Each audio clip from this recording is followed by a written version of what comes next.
करें, क्योंकि प्रैक्टिस और बैक टेस्टिंग आपको किसी भी स्ट्रैटेजी में मास्टरी हासिल करने में मदद करेंगे।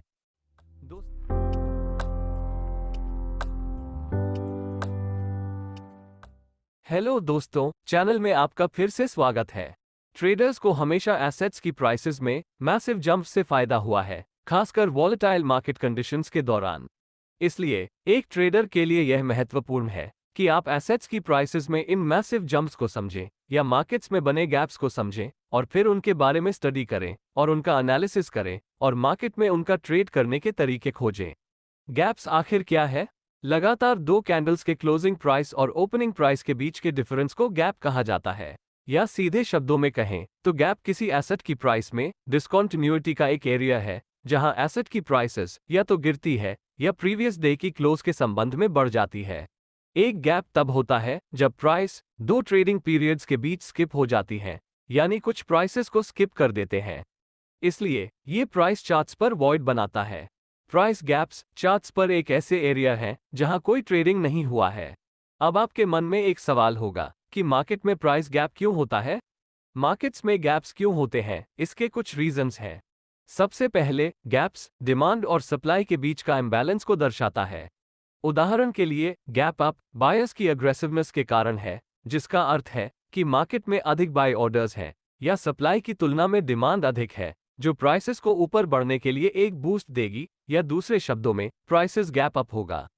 इसी तरह सेलर्स द्वारा अग्रेसिवनेस के कारण गैप डाउन होता है, जिसका अर्थ है कि मार्केट में अधिक सेल ऑर्डर्स हैं या बस सप्लाई डिमांड से अधिक है, जिसके कारण प्राइस नीचे गिर जाती है। इसलिए गैप्स हमेशा उन प्राइस लेवल्स पर होता है जहां सप्लाई और डिमांड के बीच इम्बैलेंस होता है। गैप्स होने का दूसरा कारण पार्टिसिपेंट्स की ओवरनाइट सेंटिमेंट या किसी बड़ी खबर के कारण भी होता है। गैप्स आमतौर पर तब होता है जब कोई नई खबर आती है या कोई बड़ी अनाउंसमेंट होती है, जिससे मार्केट के फंडामेंटल्स में बदलाव होता है, आमतौर पर जब मार्केट्स क्लोज्ड होते हैं। जब ऐसी न्यूज़ फैलती है तो न्यूज़ की नेचर के आधार पर खरीदने या बेचने के लिए बायर्स या सेलर्स की ओवरफ्लो हो जाती है। और अंत में कभी कभी स्मार्ट मनी इंपॉर्टेंट सपोर्ट और रेजिस्टेंस लेवल्स को स्किप करने की कोशिश करती है, यानी अगर वे बुलिश हैं तो वे प्राइस को सप्लाई जोन के ऊपर गैप अप कर देंगे, जहां उन्हें संभावित रूप से सेलिंग प्रेशर का सामना करना पड़ सकता था। ध्यान देने वाली एक अन्य महत्वपूर्ण बात यह है कि गैप्स वास्तव में सपोर्ट या रेजिस्टेंस के रूप में कार्य कर सकते हैं।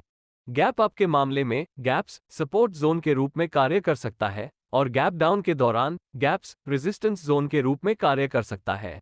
हम इस पर्टिकुलर आइडिया का उपयोग इस वीडियो में आगे करेंगे।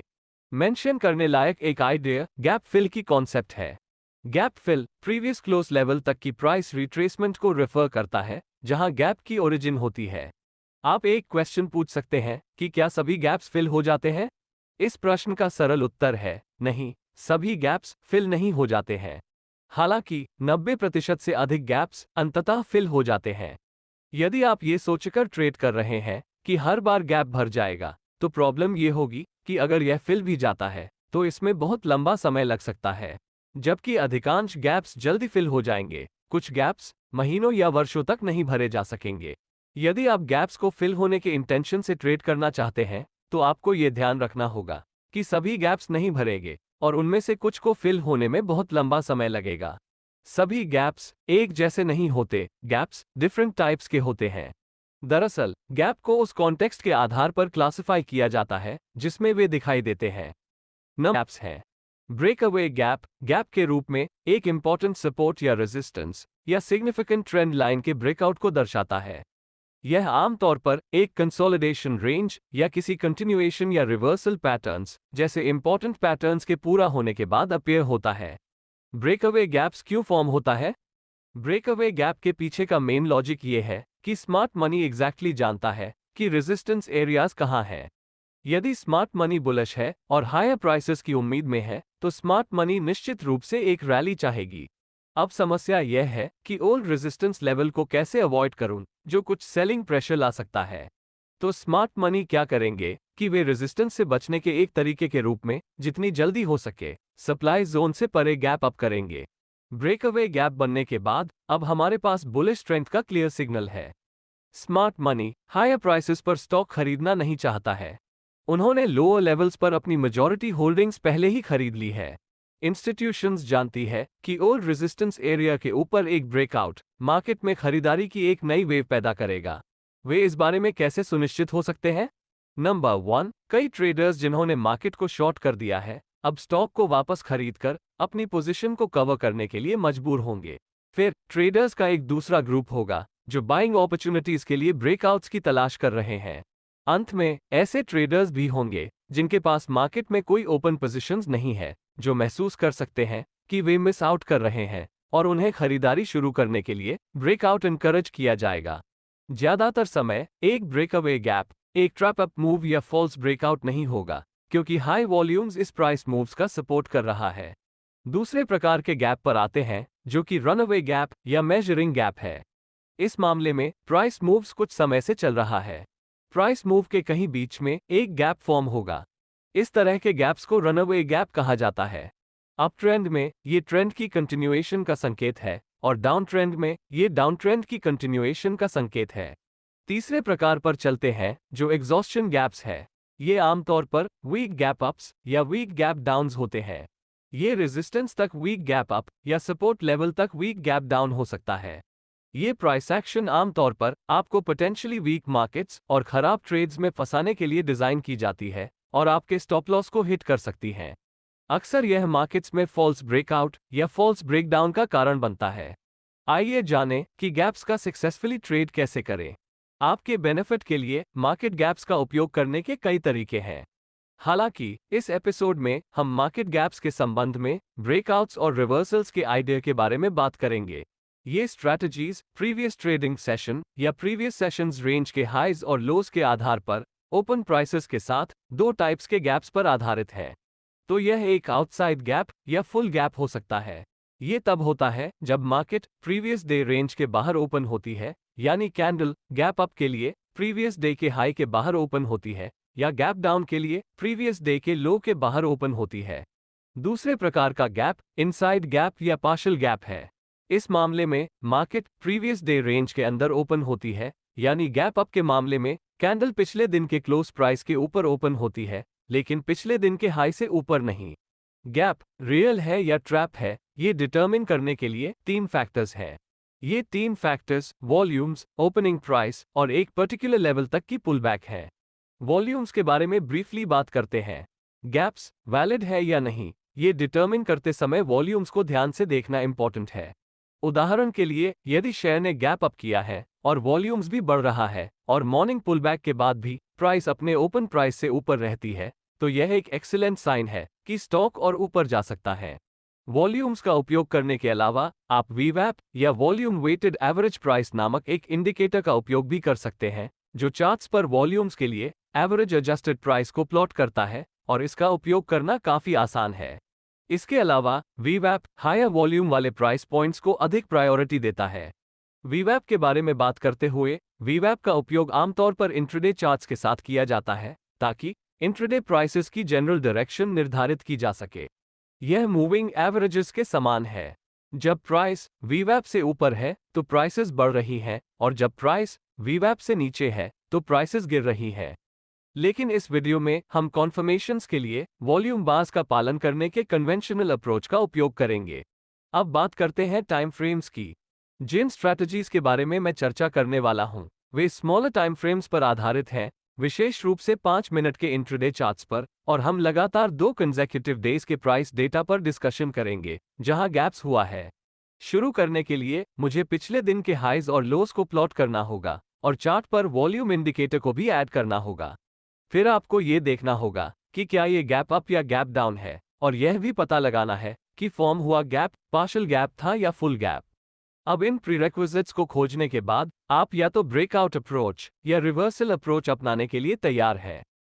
और सबसे महत्वपूर्ण बात, गैप ओपनिंग की केस में मार्केट खुलने के बाद पहले 1 घंटे के लिए ट्रेड्स न करें, क्योंकि हमें मॉर्निंग प्राइस रेंज को समझने की जरूरत है या ऐसी वॉलेटाइल ओपनिंग के दौरान होने वाले प्राइस एक्शन को समझने की जरूरत है, ताकि कुछ कॉन्फिडेंस के साथ अपनी स्ट्रैटेजी को इम्प्लीमेंट कर सके। जैसा कि मैंने पहले मेंशन किया है कि 2 टाइप्स के गैप्स हैं, पार्शियल गैप्स और फुल गैप्स, और इन्हें आगे पार्शियल गैप अप और पार्शियल गैप डाउन और फुल गैप अप और फुल गैप डाउन में कैटेगराइज किया जा सकता है।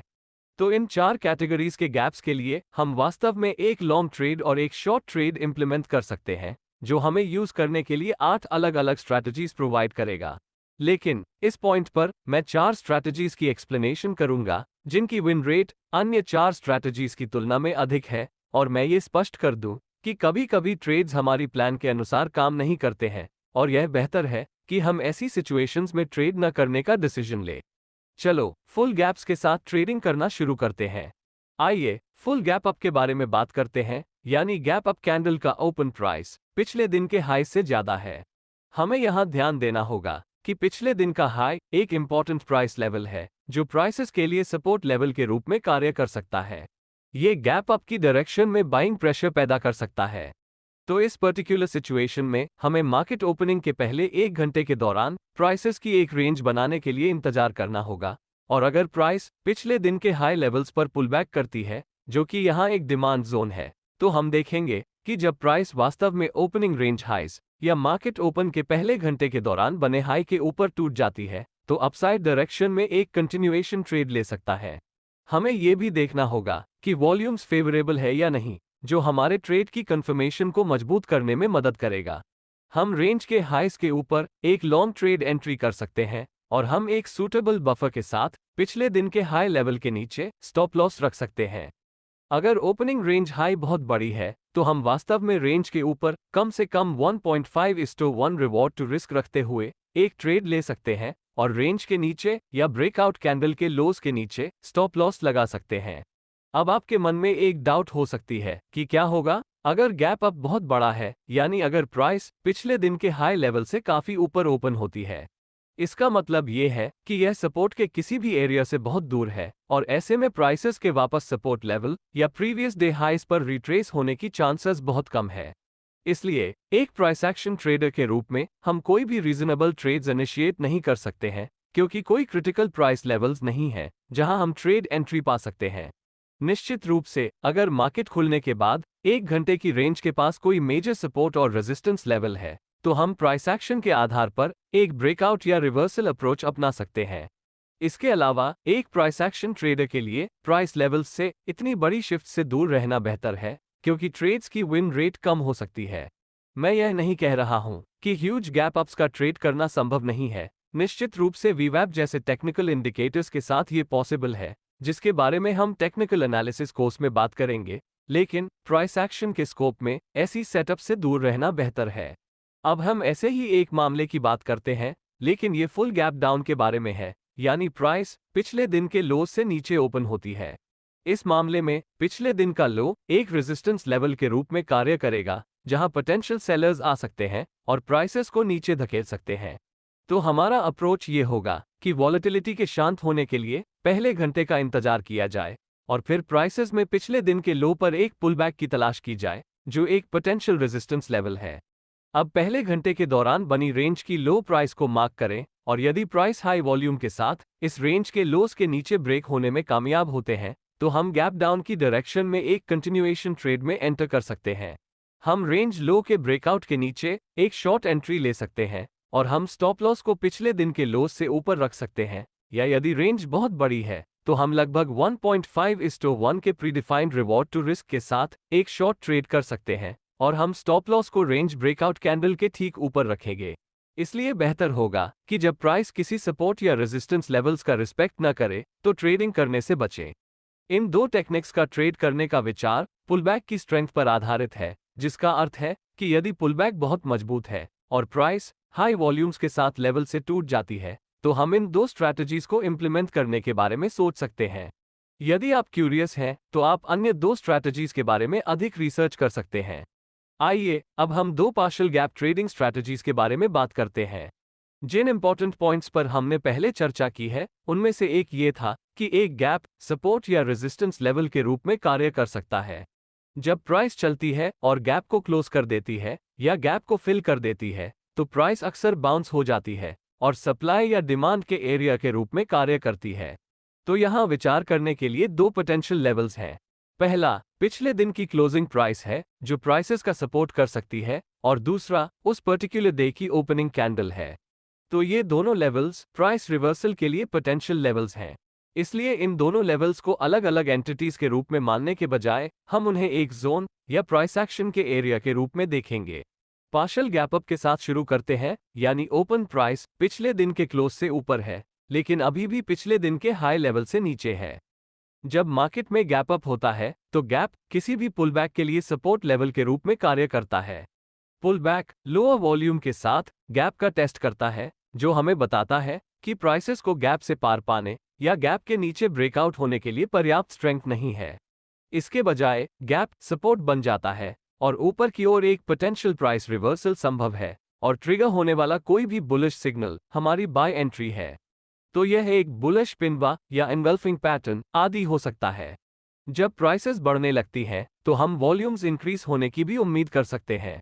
हम इस बुलिश सिग्नल पर लॉन्ग एंट्री लेने की सोच सकते हैं, यानी हम रिवर्सल कैंडलस्टिक के हाई के ऊपर एंटर करने की प्रतीक्षा कर सकते हैं, या इससे भी अधिक कंजर्वेटिव अप्रोच के लिए हम तब एंटर कर सकते हैं जब प्राइसेस अब तक बने डे हाई लेवल से ऊपर टूटती हैं। लेकिन यह एंट्री अप्रोच का कोई सेंस नहीं है यदि रेंज हाई पिछले दिन के हाई के बहुत करीब है, क्योंकि पोटेंशियल सेलिंग प्रेशर आ सकता है और आपका ट्रेड आपके खिलाफ जा सकता है। इसलिए एक अच्छा रिवॉर्ड परसेंटेज बनाए रखना सुनिश्चित करें और उन महत्वपूर्ण लेवल्स पर नजर रखें जहां अपोजिंग प्रेशर संभावित रूप से आ सकता है। हम स्टॉप लॉस को गैप जोन के ठीक नीचे रख सकते हैं और हम रिवॉर्ड टू रिस्क को 1.5:1 तक रख सकते हैं, या आप पिछले दिन के हाई लेवल के रूप में भी टारगेट को डिसाइड कर सकते हैं। तो इस स्ट्रैटेजी का बेनिफिट यह है कि gaps 90% of the time fill होता है, इसलिए यह एक लोकप्रिय ट्रेडिंग स्ट्रैटेजी है। दूसरी स्ट्रैटेजी तब होती है जब पार्शियल गैप डाउन होता है, यानी ओपन प्राइस पिछले दिन के क्लोज से नीचे होता है, लेकिन यह अभी भी पिछले दिन के लो से ऊपर होता है। जब मार्केट में गैप डाउन होता है तो गैप किसी भी पुलबैक के लिए रेजिस्टेंस लेवल के रूप में कार्य करता है। यदि पुलबैक स्मॉलर वॉल्यूम के साथ गैप का टेस्ट करता है तो यह हमें बताता है कि प्राइस में गैप को तोड़ने या गैप के ऊपर ब्रेकआउट करने के लिए पर्याप्त ताकत नहीं है। इसके बजाय गैप रेजिस्टेंस लेवल बन जाता है और नीचे की ओर एक पोटेंशियल प्राइस रिवर्सल संभव है। और कोई भी बेरिश सिग्नल जैसे बेरिश पिनबा या बेरिश एनगल्फिंग कैंडल्स आदि जो ट्रिगर होता है, यह मार्केट को शॉर्ट करने का हमारा अपॉर्चुनिटी है। ये भी जांचें कि क्या प्राइस मूव के साथ हाई वॉल्यूम्स जुड़ा हुआ है। आप बेरिश कंफर्मेशन कैंडलस्टिक के नीचे एक शॉर्ट ट्रेड कर सकते हैं और सेफ्टी के लिए गैप के ठीक ऊपर स्टॉप लॉस लगा सकते हैं, या रिस्क मैनेजमेंट के एक हिस्से के रूप में एक प्रीडिफाइंड रिवॉर्ड टू रिस्क रखना बेहतर है। अब ये दो पार्शियल गैप ट्रेडिंग स्ट्रैटेजीज हैं। अन्य दो टेक्निक्स एक पार्शियल गैप अप के साथ शॉर्ट एंट्री और एक पार्शियल गैप डाउन के साथ लॉन्ग एंट्री है।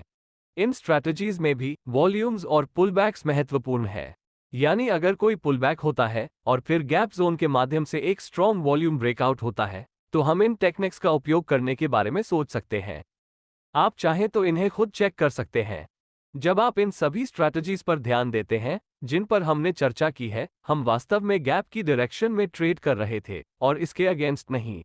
एक बार फिर यह आप पर निर्भर है कि आप वास्तव में चार्ट पर इन स्ट्रैटेजीज का बैकटेस्ट करें और पता करें कि क्या आप इसे अपने ट्रेड्स में सक्सेसफुली इंप्लीमेंट कर सकते हैं। दोस्तों, आज के लिए बस इतना ही।